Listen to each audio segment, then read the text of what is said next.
안녕하십니까. 고고TV 여명입니다. 12월 2일입니다. 날씨가 춥습니다. 모두 건강에 유의하시기 바랍니다. 누가 용산 대통령실에 첩자질을 하며 국힘 내부에서 첩자질을 하는 문제입니다. 지금 윤석열이 국힘 의원들과 만찬을 했다 만났다는 것을 사이드로 더 빠져나오죠. 그 문제하고 지금 오늘 갤럽 조사가 발표됐는데 뭐 지난주보다 1% 올라가서 31%인데요. 바닥은 쳤다고 저는 봅니다.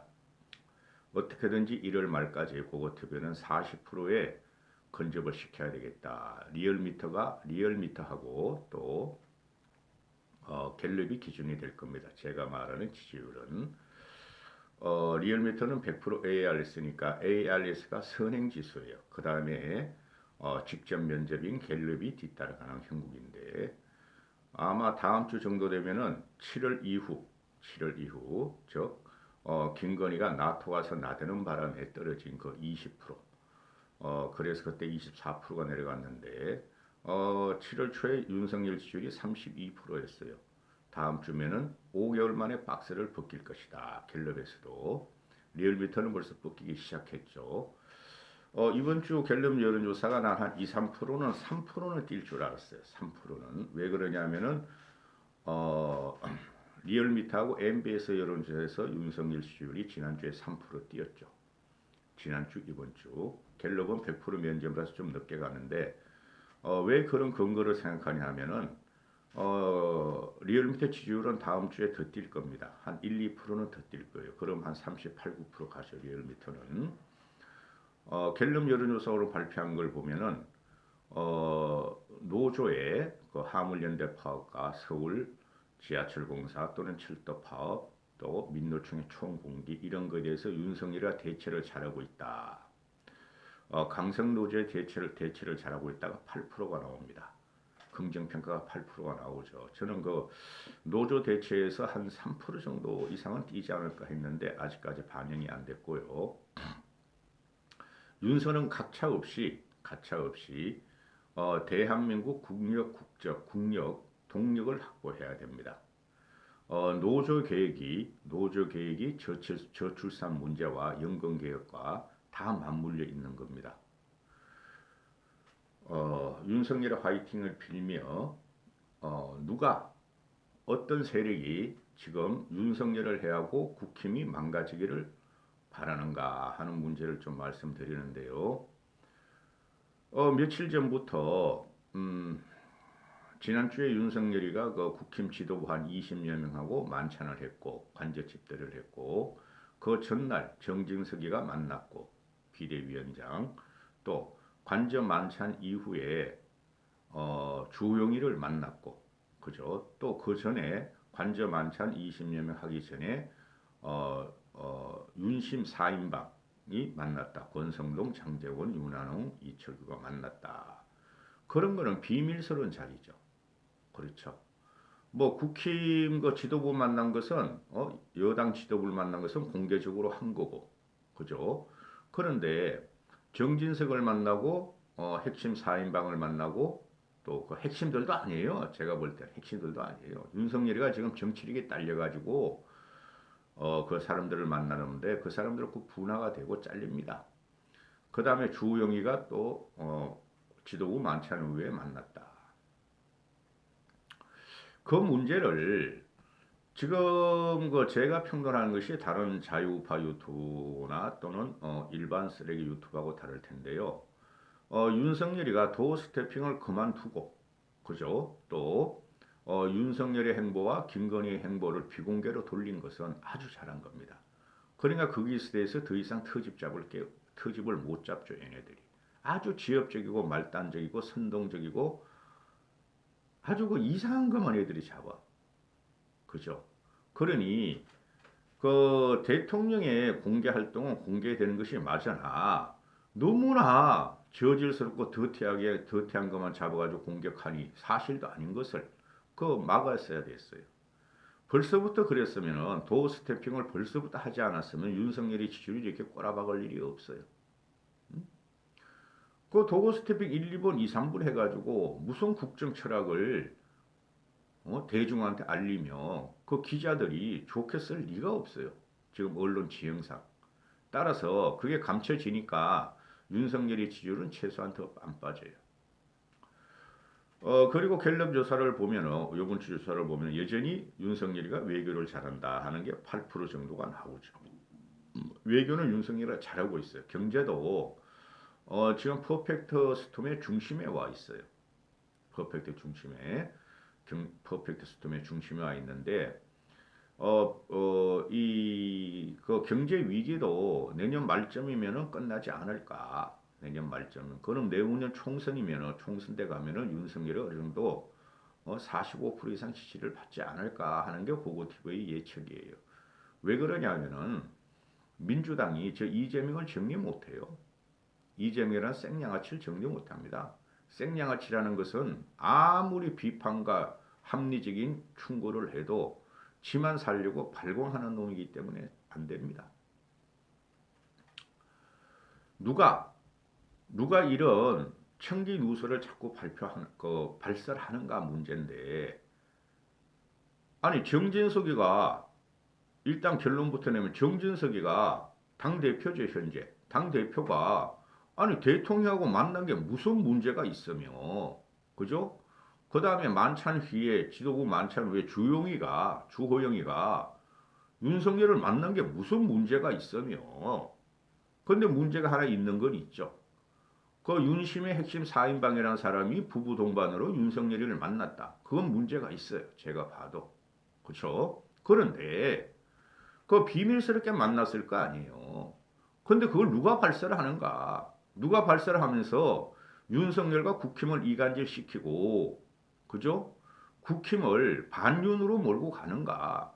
그 대표적인 놈이 제가 계속 쌈마이라 그러는 장성철 그놈아예요. 장성철 그놈아. 그러면은 정진석이가 만난 건 전혀 문제가 없는 것이고, 주용이가 만난 것은 지금 전국에 말이죠. 완전히 민주당 독재죠. 그러면은 윤석열이가 당 원내대표를 안 만나는 것은 국회 독재인데, 그죠? 야당 국회 독재인데, 주호영이를 안 만난다는 것은 직무유기예요. 지금 세월호 참사를 정치적으로 악용하려고 윤석열 정권을 퇴진시키려고, 국힘도 포함됩니다. 정권이니까, 정부와 당이니까. 그런 업무와 총권위가 일어나고 있고, 그 다음에 당장 예산 정국이 올해까지인데, 오늘까지 예산을 통과시켜야 되는데, 이재명이란 놈이 지가 대통령인 줄 알아, 이놈이. 이 양아치 쌈마이도 안 돼. 양아치 놈이. 임대주택 그 예산을 5조를 올리고, 뭐 상품권 예산을 뭐 1조, 2조를 달라고 그러고, 윤석열 초기 정부, 이제 6개월 된 윤석열 정부 예산은 다 깎아버리고 안 준다 그러고, 그렇죠? 지금 대한민국을 누가 주무르고 있어요? 이재명의 민주당 악질적인 놈들이 지금 이놈들이 주도한다는 거예요. 그리고 이상민 해임안도 있고 탄핵안도 있고, 그죠? 또 경제 문제도 있고, 또 외교 문제도 있고, 이런 걸 갖다가 뒷받침하는 게 어디예요? 대통령실은 대통령실대로 하고 당에서 뒷받침해야 된다는 거죠. 초기 정권 안정을 시켜야 되기 때문에. 그러면은 주호영이가 먼저 연락해서 만났나, 윤석열이가 먼저 당 원내대표를 한테 연락해서 만났나, 그건 아무 상관이 없는 거예요. 그런데 이런 걸 가지고 좌파 유튜버, 그죠? 진보 좌파 유튜버의 장성철이라는 애가 자꾸 출연해가지고, 내가 알아봤더니 말이에요. 그 거짓말이에요. 윤석열이가 말이죠. 그 당권 때문에 말입니다. 유승민을 제거하기 위해서 말이죠. 만났어요. 그런 거 맨날 그 소리만 해. 유튜버도 다니면서. 그거만 100만, 200만 봐. 50만, 100만, 200만. 유감스럽게도 그 자유파 유튜브 몇만 안 봐요. 진성호는 맨날 망했다, 끝났다, 충격, 대충격, 뭐 어쩌고저쩌고 하니까 하루 10개 찍으면 10만, 20만 보지만은, 걔네들은 거 하나만 올려도 좌파 유튜버들은 100만, 200만, 50만, 60만, 90만, 고고태배가 된 필부가 올려도 막 5, 60만 원을 봐. 응? 장성철이가 출연한 거. 그러니 이 지금 국힘 내부를 파먹는 놈이 장성철이라는 놈이 있는데 그걸 사이드로 놓고 워낙 싼 마이기 때문에 그러면은 정진석이가 만났다는 것을 누가 발설을 했느냐? 정진석이가 장성철이나 또는 평론가한테 발설한 게 없죠.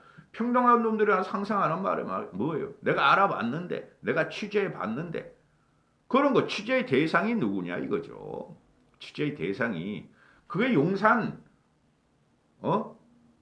어공들이 있을 거고 국회의원이라면은 당으로 나오면은 보좌관들한테 알아보겠죠. 그 정진석이나 주호영이가 평론가들하고 통화할 리는 없죠. 그렇죠? 그러면은 이 보좌관 세력들이나 또는 용콘대 이 참모들 어공으로 들어간 애들이 계속 비밀스러운 만남이나 비밀스러운 국정을 밖에다 노출시키는 거예요. 그 대표적으로 나온 게 있죠. 어제 그저께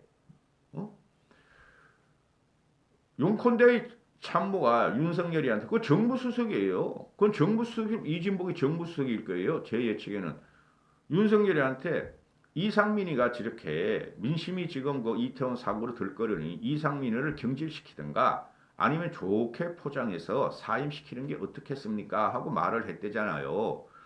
그때 윤석열이가 민주당 같은 소리 하고 있네. 그렇죠. 그 말이 나왔죠. 그러니까 이걸 갖고 또 공중파나 그 종편 이 평론가들이 씹어 놀려 정치 방송에서 그런 말이 왜 나와야 되는 거죠?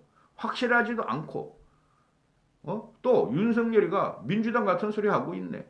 그 민주당이라면 이재명 같은 소리 하고 있네 이 말이에요. 그러면 그런 말이 나오는 것 자체도 국힘 내부가 청와대가 지금 윤석열을 제대로 지지도 못하고 보호도 못하면서 저 엉망이란 소리예요. 말 한마디가 말이죠. 정치는 말 한마디가 사람들 입에 올라가지고 정치 지지를 빼고 내리고 저격을 받고 곤란에 당하고 이런 건데 한심해 내가 봐도. 그럼 또 다음으로 넘어갑시다.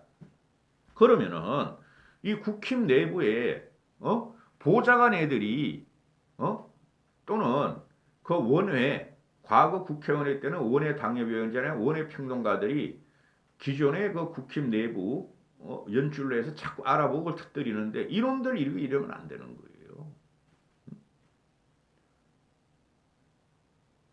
그거 다 속아내야 됩니다. 그리고 그 4인방이 윤석열을 그 부부하고 만찬에 미리 만났다. 지도부 만나기 전에. 그거를 또 누가 발설을 하는가? 그 완전히 사적인 만남 아니에요. 와이프 대동하면은 친소 관계 드러내고 뭐 국힘 내부에서 4명이 친윤으로 활동하고 있고 또 윤석열은 정치력이 딸리기 때문에 그런 사람들을 일단 의지할 수뿐이 없고 이렇게 되는 거죠. 그럼 그놈들이 만났으면 그만둬야 되는데 만났으면 만난 거로 끝내야 되는데 인정받은 꼴이는 거. 그걸 갖다 지들이 말이야 자가 발전해가지고 턱들이는 거야. 응? 보좌관 놈들이 근데 부부 만찬에 가는데 보좌관들한테 알렸을까요? 알려도 안 되는 거예요. 알려서 또 보좌관들이 뜨거나 또는 그 4명의 와이프들이 또 발설을 했거나 이렇게 되는 것이죠. 이게 국힘이 굉장히 문제예요. 이래서 국힘이 항상 진 거예요. 좌파들한테. 그리고 탄핵 이후에 전패를 했던 거예요. 김종인 씨가 들어오기 전에는. 입단속이 제일 문제입니다. 입단속이. 말씀드렸죠. 정치는 말이고 말의 책을 잡히면 말이죠. 며칠을 가요. 이런 게 여론이 형성되는 거예요. 종편 놈들은 할 짓이 없으니까 드라마 하나 제대로 찍어내요. 예능 프로 하나 있어 제대로 있어요. 전 국민 대상으로 가요 프로그램이 하나 있어요. 코미디 프로그램이 하나 없잖아요. 영화 하나만 제대로 방송해요. 그러니까 하루 종일 그냥 정치 방송만 하는 거야. 정치 방송을 하는데 윤석열의 국책이나 윤석열의 정책에 대해서 옳고 그름을 싸움을 논평을 하는 게 아니고 이것들은 맨날 그냥 호기심 관정으로 말이지. 지엽적인 것 같고 윤석열이 뭐 했나 국힘이 뭐 했나 맨날 이 지랄 하는 거죠. 기가 찬 일이 벌어지고 있어요. 최소한 박근혜 때는 이러지도 않았고 이명박 때는 이러지도 않았어요. 지금 국힘이 대단히 그 웰빙이고 이것들이 각자 도생하기 위해서 진의 존재감 나타내고 계속 그 퍼뜨리는 거야. 응? 싹 깔아치워야 돼. 이까지 하겠습니다.